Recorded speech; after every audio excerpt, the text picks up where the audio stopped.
Bismillahirrahmanirrahim. Assalamu alaikum my dear students. I hope you all are fine.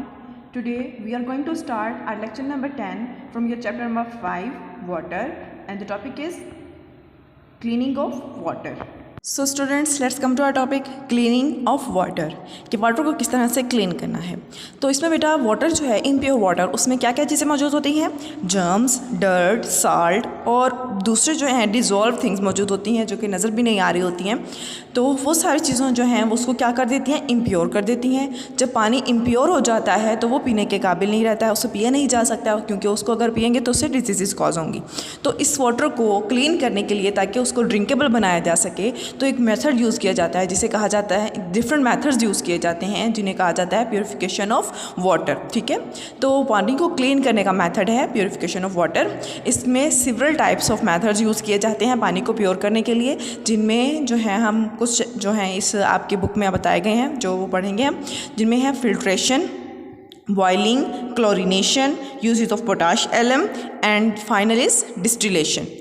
तो अब जो है इसमें से इन 5 पॉइंट्स में से 4 पॉइंट्स हम आज पढ़ेंगे और डिस्टिलेशन का पॉइंट नेक्स्ट लेक्चर में होगा। तो अब सबसे पहले हम देखेंगे कि फिल्ट्रेशन मेथड। फिल्ट्रेशन मेथड क्या होता है।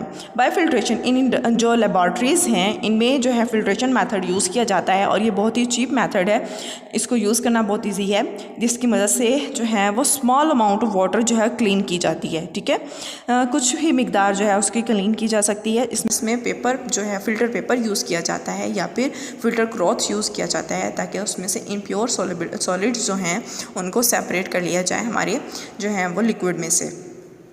इसमें क्या होता है, इसमें इस प्रोसेस में एक जो है वो फ़िल्टर पेपर लेकर उसको फ़नल में रख दिया जाता है और उस फ़नल को एक फ्लास्क के ऊपर रखा जाता है। उस फ्लास्क में उस फ़नल के ऊपर से फिर वाटर जो है हमारा इम्प्योर वाटर उसको जो है वो पास आउट करवाया जाता है। जब वो फ़िल्टर पेपर के अंदर से गुजर के नीचे जाता है तो नीचे जो है वो पानी इकट्ठा हो जाता है, साफ़ पानी, और उसके अंदर मौजूद इम्प्योरिटीज़ जो हैं वो ऊपर फ़िल्टर पेपर के ऊपर ही रह जाती हैं, सॉलिड इम्प्योरिटीज़ जो हैं। ठीक है, इस तरह से जो है फिल्ट्रेशन के थ्रू हम वाटर को क्लीन कर लेते हैं।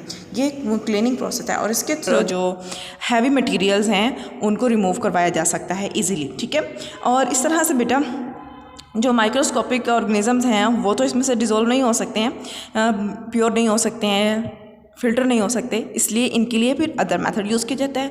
वो मेथड क्या है, बॉइलिंग का। जो माइक्रो ऑर्गेनिजम्स हैं बॉइलिंग के दौरान उनको जो है वो रिमूव करवाया जा सकता है क्योंकि वो किल हो जाते हैं, उसके अंदर बैक्टीरिया जो हैं हाई टेम्परेचर पर ज़िंदा नहीं रह सकते, इसलिए बॉइलिंग के मेथड से उनको जो है वो क्लीन करवाया जा सकता है थ्रू जर्म्स। ठीक है, जर्म्स जो हैं वो किल हो जाते हैं उसमें मौजूद। उसमें क्या करते हैं कि पानी को जब हम बॉयल करते हैं तो उसमें से जर्म्स जो हैं वो निकल जाते हैं और उसको जो गर्म करने का जो मेथड है उस पर 15 to 30 मिनट्स तक उसको बॉयल किया जाता है ताकि उसमें से इजीली सारे जो हैं जर्म्स निकल जाएं और पानी जो है वो पीने के काबिल हो जाए। ठीक है, इसके बाद एक और मेथड होता है क्लोरीनेशन। अब क्लोरीनेशन के मेथड में क्या किया जाता है, अगर बॉइलिंग की मदद से हमारे पास जो जर्म्स जो हैं उसके अंदर नहीं किल हुए हैं और रह गए हैं उसके अंदर और कुछ इंप्योरिटीज़ मज़ीद रह गई हैं तो उसको भी क्लोरीनेशन के मेथड से जो है वो क्लीन किया जाता है। तो क्लोरीनेशन का मेथड ये है कि उसमें क्या होता है, हमारे घरों में अक्सर यूज़ किया जाता है ना, ब्लीच यूज़ किया जाता है कपड़ों को साफ़ करने के लिए, तो मोस्टली वाइट क्लॉथ्स को, तो वो ब्लीच जो है उसका यूज़ किया जाता है पानी को साफ़ करने के लिए। उसमें क्या करते हैं कि पानी के अंदर उस ब्लीच को डाल दिया जाता है।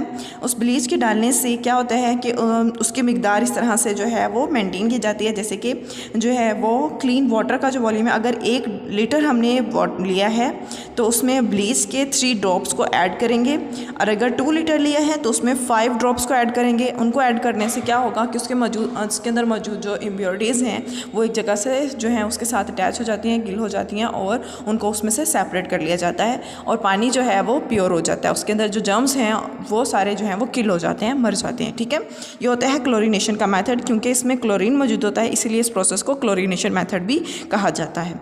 और इसके अलावा बेटा अगर इसके अलावा भी कुछ जो हैं वो इम्प्योरिटीज़ रह जाती हैं तो फिर एक और प्रोसेस किया जाता है जिसको कहा जाता है पोटाश एलम का यूज़ करके जो है वो वाटर को प्योर किया जाता है, यूजेस ऑफ पोटाश एलम। तो we can add the potash alum to water to purify it, ठीक है, प्योरीफाई करने के लिए पोटाश एलम को ऐड करते हैं। और इसके अलावा जो है उसमें क्या होता है कि सैंड, क्ले और जितने भी सस्पेंडिंग पार्टिकल्स होते हैं, इम्प्योरिटीज़ होती हैं, उनको वाटर में से जो है वो सेटल डाउन कर देते हैं, यानी उसे नीचे की तरफ बिठा देता है। तो इस तरह से फिर ऊपर से पानी को निथार लिया जाता है, क्योंकि इम्प्योरिटीज़ नीचे बैठ गई, पानी के ऊपर से निथार लिया जाता है, यानी कि ऊपर से जो पानी है, साफ़ पानी, उसको निकाल लिया जाता है और इम्प्योरिटीज़ नीचे बैठ जाती हैं। इस तरह से पानी जो है वो क्लीन हो जाता है। ये होता है बेटा जो है ये मेथड होता है प्यूरिफिकेशन ऑफ वाटर का बाय पोटाश एलम, ठीक है, क्योंकि पोटाश एलम जो है वो उन सारी इम्प्योरिटीज़ को आपस में मिलाकर एक गुच्छा सा बनाकर उसको नीचे की तरफ बिठा देता है, ठीक है। और इसके अलावा बेटा कि लाहौर में जो है उसमें जो है district government has installed water filtration plants near tube wells to provide citizen with pure clean water. और लाहौर में जो है ट्यूब वेल्स जो होते हैं इनके करीब जो हैं वो लगाए गए फिल्ट्रेशन प्लांट्स लगाए गए हैं, ताकि जो है वो आवाम को आसानी से साफ़ और प्योर वाटर जो है वो प्रोवाइड किया जा सके, इम्प्योर वाटर से उनको बचाया जा सके, ताकि बहुत से डिसीज़ से भी बचा जा सके, ठीक है बेटा। तो आज का लेक्चर हमारा यहीं तक था। आई होप आपको लेक्चर समझ आ गया होगा। जज़ाकल्लाह।